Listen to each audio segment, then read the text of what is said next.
जब भी इम्यूनिटी बढ़ाने की बात आती है तो सबसे पहला जो एक सप्लीमेंट माइंड में आता है ना, जो हम बचपन से ले रहे हैं, सुन रहे हैं, च्यवनप्राश।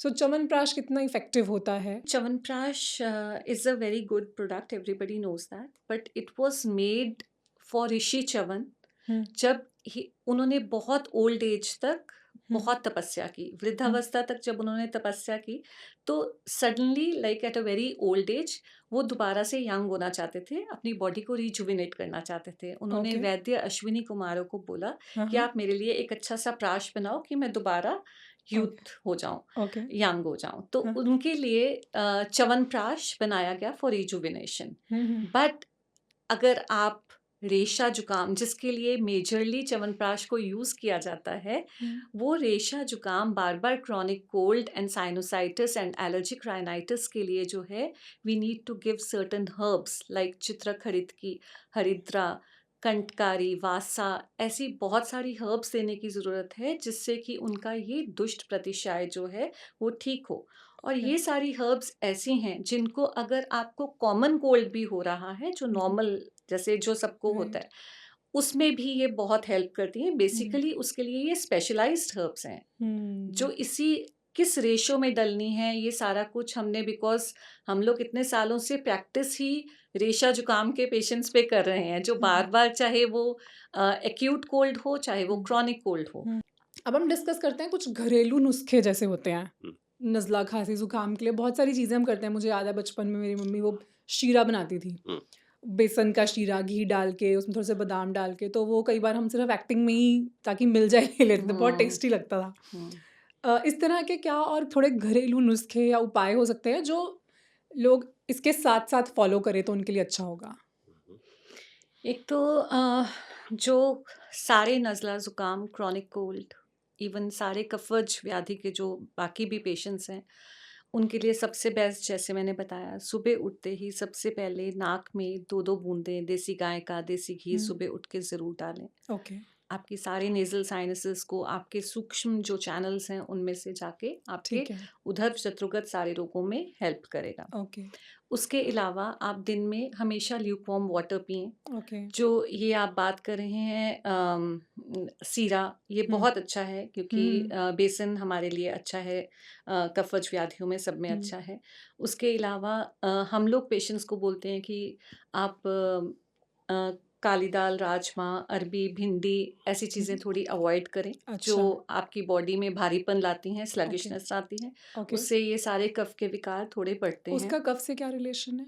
क्योंकि ये कफ दोष है, और जैसे ही हम ये अरबी, भिंडी ये सब खाते हैं, या राजमा, माँ की दाल जैसी चीज़ें, या मैदे से बनी हुई चीज़ें खाते हैं, तो हमारी बॉडी में कफ का प्रकोप होता है, कफ बढ़ हुँ, जाता है, ओके। जिसकी वजह से ये प्रॉब्लम्स भी एग्रवेट होती हैं। कई लोग जल नीति करते हैं बट वो करना बहुत ईज़ी नहीं होता, तो हाँ इसका जी। कोई अल्टरनेटिव है?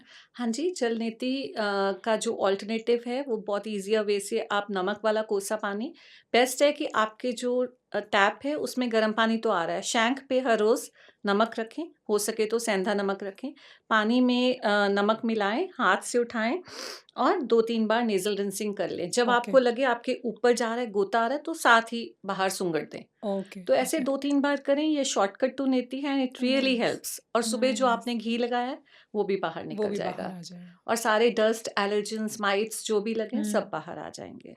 मैं इसको फ़ील ही कर पा रही हूँ कि हमारी जो नेज़ल है वो कितना क्लीन रहेगा यस। और हाइजीनिक रहेगा, हुँ, ब्रीथिंग कितनी आसान हो जाएगी यस, एंड ऑब्वियसली इससे रिलेटेड जितने भी हमें रेस्पिरेटरी प्रॉब्लम्स होती हैं, वो सब दूर हो जाएँगी। Yes, absolutely. अमेज़िंग। क्योंकि हम सारे आयुर्वेदिक सॉल्यूशंस की बात कर रहे हैं, तो कुछ ऐसे फूड आइटम्स हैं जो कि बहुत कंट्रोवर्शियल चल रहे हैं। कुछ लोग कहते हैं जो पुराने लोग हैं, वो कहते हैं बहुत अच्छे हैं, वो हमेशा से खाते आ रहे हैं, but then there are some new thoughts around them कि ये हेल्थ के लिए अच्छे नहीं होते। फॉर एग्ज़ाम्पल घी, आपका इसके बारे में क्या थॉट है? या फिर डेयरी इन जनरल, घी भी और दूध भी? तो आपको क्या लगता है, आप लोग लेते हैं अपने घर में यस, दूध, गाय का दूध या फुल फैट मिल्क, इस गाय तरह? का दूध बहुत अच्छा है, अति उत्तम। हुँ, जैसे माँ के दूध के बाद सबसे अच्छा गाय का दूध है। राइट। एंड उसके अलावा जो गोघृत है, उसके ऊपर तो हमने अपनी रिसर्च भी प्रेज़ेंट की थी बर्स्टाइन जर्मनी में। ओके। सो गोघृत जो है वो बहुत अच्छा घी है, गोघृत क्या गाय होता का है? घी जो है। अच्छा, ओके। अ, जो बफ़लोज़ मिल्क है या बफ़लोज़ मिल्क है, I do not recommend because वो बहुत भारी होता है और हुँ, बॉडी हुँ। में और ज़्यादा आपके प्रॉब्लम्स ही क्रिएट करता है। बट ओके, गोघृत is very good for health okay. And it is highly recommended, मतलब गाय का हाँ, घी। हाँ। एंड ये आपकी बॉडी में, हम तो कुकिंग के लिए, हर चीज़ के लिए गोघृत का इस्तेमाल ही करते हैं। It's very healthy. ओके।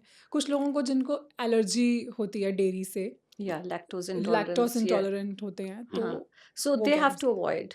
हैं? They have to but avoid it. Then वो भी अपना फूड एलर्जीज़ का ट्रीटमेंट करा सकते हैं, अपनी हुँ, हुँ। बॉडी की जठराग्नि को प्रबल कर सकते हैं, स्ट्रॉन्ग कर हुँ। सकते हैं, हुँ, क्योंकि हुँ। बॉडी की कहीं न कहीं जठराग्नि वीक होती है, जो हुँ, हमें हुँ। फूड एलर्जीज़ होते हैं। सो अगर हम उसको सही अवस्था में रखेंगे, हुँ, हुँ। तो आपको लैक्टोज़ इंटॉलरेंस हो या ग्लूटेन एलर्जी हो, it can be treated. Treated with that. Yes. Amazing, amazing.